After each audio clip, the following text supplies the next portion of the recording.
السلام عليكم ورحمة الله وبركاته. hordoftoota kabajamtoota harmee fuuti digdami lama baga jiraattan baga waliin nu deebite hadha waan bareedaa waan haaraa qabannee dhufnee jirra. Waan haaraa nyaata adda ta'e nyaata bareedaa nyaata yoo hojjettan itti gammaddan haalaan mi'aawu nyaata bareedaadha. Obboleeyyan tiyyaa warri chaayinaala kanaaf haaraa taatan sabskiraayib sheer gochuudhaan nu jajjabeessaa. Oromoo koo qaalii waliif jirraa walii jirraa isiniin jechuu barbaada. Waan beeknu walaa barsiifnu waan hin beekne walirraa haa barannu isiniin jechuu barbaada. Kallee ija qabdu akkamitti hojjanna yookaan beed iyuun ka jedhu warri arabaa yeroo tokko tokko nama ajajatanii yeroo isaan isin ajajatanii hin beeknu jechuu irraa ni beekna jettanii yoo hojjettan haalaan itti akka gammaddan abdii guddaa rabbi biraa qabna.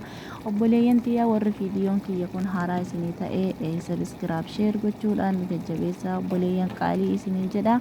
Hanga fiidhuma viidiyoo keenyatti nu daawwadhaa. Kallee ija qabdu akkamitti hojjannaa ka jedhuufi duraan dursinee basala dhiyeeffannaa, shunkurtii diimaa, qullubbii adii akkasuma timaatimii daannee akkuma itti argitan kanatti hojjechuu jirra. Hagadhuma viidiyoo keenya nu daawwadhaa. Sheer sabskiraayib gochuudhaan nu jajjabeessaa isiniin jenna. Obboleeyyan tiyya walumaan haa daawwannu.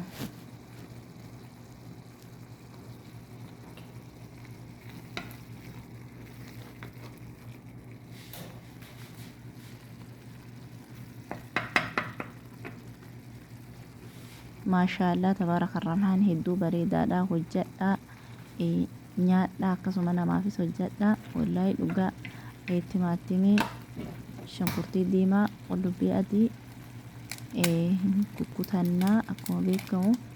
Achi booda kallee cabsinee walitti kuruu osoo hin taane akkuma isiin jirtu sanitti itti geessinaa jechaadha. Kanaaf haalaan bareedaa haalaan mi'aayaa akkasuma yoo nyaatanis ni mi'aaya. Warri viidiyoon kiyya isin gammachiise sheer sabskiraayib gochuudhaan nu jajjabeessaa. Harmee fuuddi namni haadhatee jaalattu biran dabarfatini amma numatti nu daawwadhaa. Sabskiraayibii nu tolchaa isiniin jenna obboleeyyan tiyya. Yoo isin hamilee nu taatan waan kana caalaa bareedaa qabannee dhufnaa. Waan adda addaa walirraa barannaa wal barsiifnaa obboleeyyan tiyya. Sheer sabskiraayib godhaa nu jajjabeessaa isiniin jenna obboleeyyan qaalii. Maashaallah haaluma argitan kanaan qophaa'ee jira.